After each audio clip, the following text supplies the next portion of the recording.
नमस्कार विद्यार्थी मित्रांनो, ज्योमेट्रिकल कन्स्ट्रक्शन या चॅप्टरमध्ये आपण प्रॅक्टिस सेट 6 पाहत आहोत.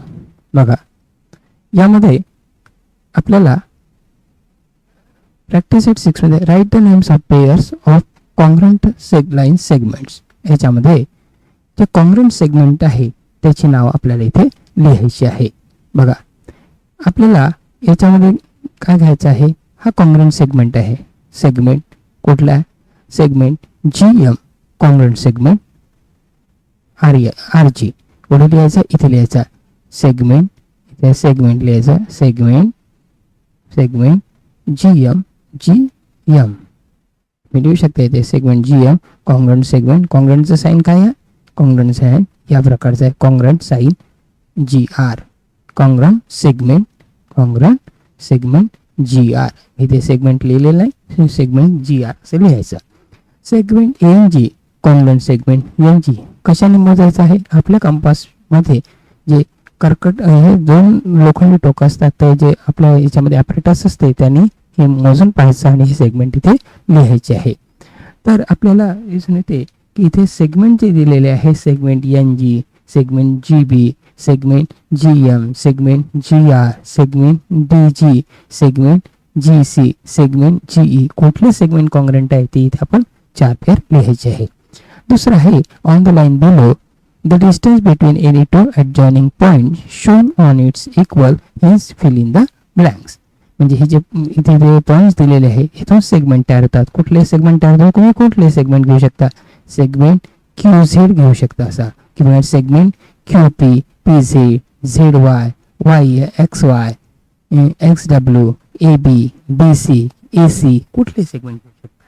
आता इथे पेअर दिले आहे, सेगमेंट AB, कॉन्ग्रंट सेगमेंट. आता सेगमेंट AB कुठे आहे? हाय सेगमेंट AB. हे बघा, हाय सेगमेंट AB. कॉन्ग्रंट सेगमेंट याची कॉन्ग्रंट सेगमेंट कोणता आहे? तर सेगमेंट BC लिहू शकता, किंवा आपल्याला कुठला लिहायचा तो सेगमेंट लिहायचा. सेगमेंट AP, आता कुठे आहे सेगमेंट AP? हा A पॉइंट आहे आणि P पॉइंट आहे, हा इथून इथपर्यंत झाला सेगमेंट AP. हा सेगमेंट AP, हा सेगमेंट AP कुठल्या सेगमेंट सोबत कॉन्ग्रंट आहे ते आपल्याला इथे लिहायचं आहे. मग हे कशाने मोजायचं? तर आपल्या स्केलच्या सहाय्याने आपण हे मोजू शकतो. स्केल घ्यायची, स्केल या A पासून P पर्यंतचं डिस्टन्स मोजायचं आणि हे डिस्टन्स कोणत्या सेगमेंट सोबत कॉन्ग्रंट आहे ते डिस्टन्स मोजायचं, तो सेगमेंट इथे लिहायचा. कॉन्ग्रंटचं साइन आहे, हे जे साइन आपल्याला दाखवतं हे कॉन्ग्रंटचं साइन आहे. लक्षात ठेवा, हे कॉन्ग्रंट साइन आहे, हे लक्षात आहे, हे आहे कॉन्ग्रंट साइन. बघा, तुम्हाला पुन्हा एकदा सांगतो, हे आहे कॉन्ग्रंट साइन. तर अशा प्रकारे तुम्ही इथे लिहू शकता. आता बघा, या प्रॅक्टिस सेट 6 मध्ये हे दोन पॉईंट हे दिलेले आहे, क्वेश्चन दिलेले आहे. क्वेश्चन A मध्ये आहे, 1 मध्ये आहे write the names of pairs of congruent line segments, आणि हा आहे on the line below the distance between any two adjoining points, म्हणजे जवळजवळचे adjoining point shown on it is equal. हे म्हणजे ॲडजॉइनिंग पॉईंट म्हणजे हे जे लगत असलेले पॉईंट आहेत यांचे जे डिस्टन्स आहे हे डिस्टन्स सेम आहे असं आपल्याला सांगितलं, आणि त्यावरून आपण जे डिस्टन्स मोजायचं आणि इथे जे सेगमेंट दिलेले आहे ते सेगमेंट कॉन्ग्रंट सेगमेंट आपल्याला लिहायचे आहे. ओके, त्याच्यानंतर पॉईंट आपण पाहूया, तुझा आहे कॉन्ग्रन्स ऑफ अँगल्स.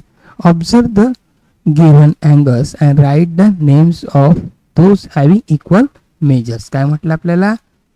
बघा, काय म्हटलं आपल्याला असं सांगितलं की हा जो अँगल आहे, काय नाव आहे अँगलचं? Angle ABC. What is the measure of this angle? It is 35 degree. The measure of angle ABC is 35 degree. Is it 35 here? No, it is 90 degree. It is 100 degree.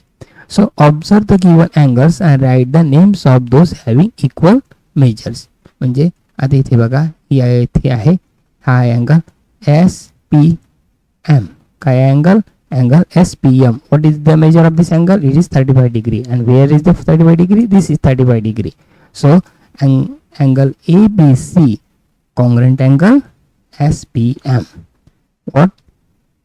Because these have equal measures. या दोघांचं माप कसं आहे? सारखं आहे. Then angle PTQ, it is the congruent angle RTS. Why? Because the measure angle PTC is equal to 100 degree and measure angle RTS is equal to 100 degree. Then here NIT, this is NIT, measure of angle SRI is also 90 degree. So both these angles are equal angles. Okay, so in this way we can see the congruence of angles. Okay, thank you.